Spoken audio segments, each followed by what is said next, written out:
So here it is, friends, Boundaries Part 2. You remember that Andy, sad, unemployed, was trespassing on Patricia's land. Patricia, newly arrived back home to Ireland, having had her own tragedy, had challenged him about being on her land, and then they talked and found some consolation in each other's sadness, really. She'd given him permission to roam on her land, but 2 weeks later both of them were regretting that they hadn't even exchanged names. However, he had made a preliminary survey of the birds. He'd watched the birds from a boy. He'd also noted other things of interest, a ruin that might well have been an old castle wall, and those trees. He approached the door and hesitated.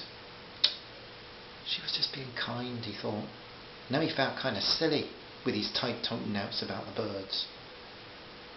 But he knocked on the door anyway, half hoping she'd be out, and yet delighted when he heard her coming. He was a little taken aback by how pretty she was with her long floral print dress and her hair tied back with a green ribbon. Campbell was pleased to see him too. "Oh, hello. I'm sorry, I never got your name." "My name's Andy." She held out her hand. "Hello again, Andy. I'm Patricia. I brought you this." He handed her the bird survey. "Oh, right, that was really sweet of you. Will you come in, have a cup of tea?" She took him into a room that seemed to be a study. Campbell followed him and sat at his feet. On every inch of a desk were some books. Books about wildlife, plants, trees, butterflies, flowers. She noticed him looking around. "I'm trying to make up for lost time. I know very little, but want to know everything." She pointed to the books on the floor. "I picked this lot up at an auction in Derry last week." She laughed. "If I'm going to help preserve the little blighters, I really ought to take the time to learn something about them, don't you think?" The mischievous grin got him right in the heart. "I'll go and put the kettle on," she said. They shared a cup of tea, and he enjoyed some of her home-baked fruit loaf. She examined the bird survey and was pleasantly shocked. She knew accuracy of detail and precise expression when she read it. "Andy, I'm amazed." We at the working class know a thing or two, you know." You know I didn't mean that at all. It's that these are so detailed and so interesting to read. You must have done a lot of trespassing in the last 2 weeks. That grin again. "I have something very interesting to show you too," he said. "You've got a group of 5 very rare trees on your land." "I do?" "Yes. When can I show you?" "Tomorrow." He almost said, "It's a date," but stopped the words just in time. Not wishing to outstay his welcome, he made excuses and left. Campbell wished he'd stayed. Patricia Manton watched the television weather forecast and decided it would be a good idea to make a picnic out of it. And as she prepared the picnic early the next morning, she wasn't quite sure why she was feeling about 20 years younger.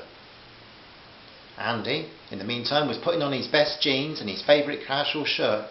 He knew this was stupid to go rambling in the woods, but somehow he couldn't help himself. All he could think about was that grin and those deep, beautiful green eyes.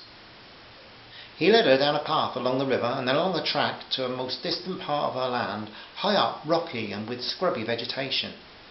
There was a small, steep enclosure as he opened the gate. 2 hooded crews flew up, calling loudly. "Those 5 trees," he pointed to the top of the hill, "they are Irish hornbeam, Sorbus hibernica." The trees were covered in clusters of white flowers. And you say they're rare? Are they native?" "Oh yes. They're similar to common hornbeam, or whitebeam, not quite the same." He reached into his back pocket and produced an article he'd printed from the internet for her to read. She took it. It read, "Northern Ireland Priority Species," and the text below was all about the Irish hornbeam. It seemed there were only 8 locations in Northern Ireland where these could be seen, and here was not one of those listed. Andy, are you sure about this?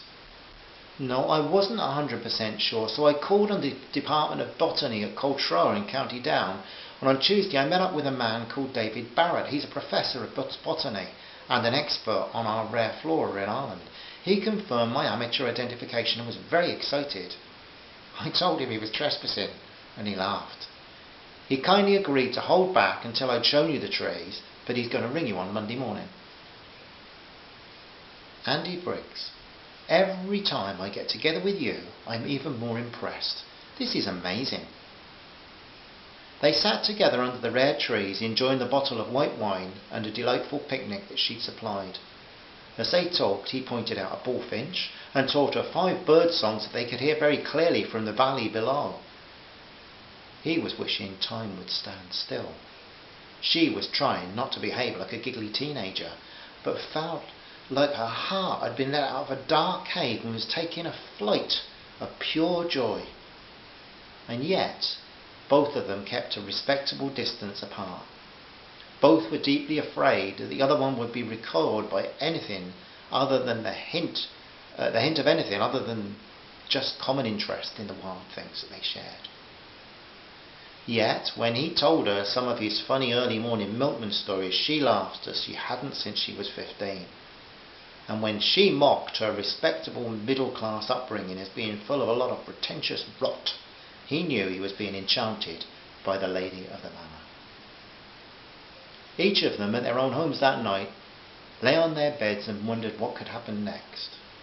And Patricia hatched a plot. When Andy entered the job centre that week to sign on, had to do that weekly, a lady who worked there handed him an envelope. "It's about a job interview," she said joyfully. Andy had the envelope open before he left the building. Inside was a short, tight message. "If you want a job that you will really enjoy, please ring this number." Then there was a telephone number. He walked up to the main street and sat on a seat, ignoring the rain, and phoned the local number, wondering what it could mean. And a familiar voice said, "Hello, Patricia speaking." He laughed and said, "It's you. It's about the job interview."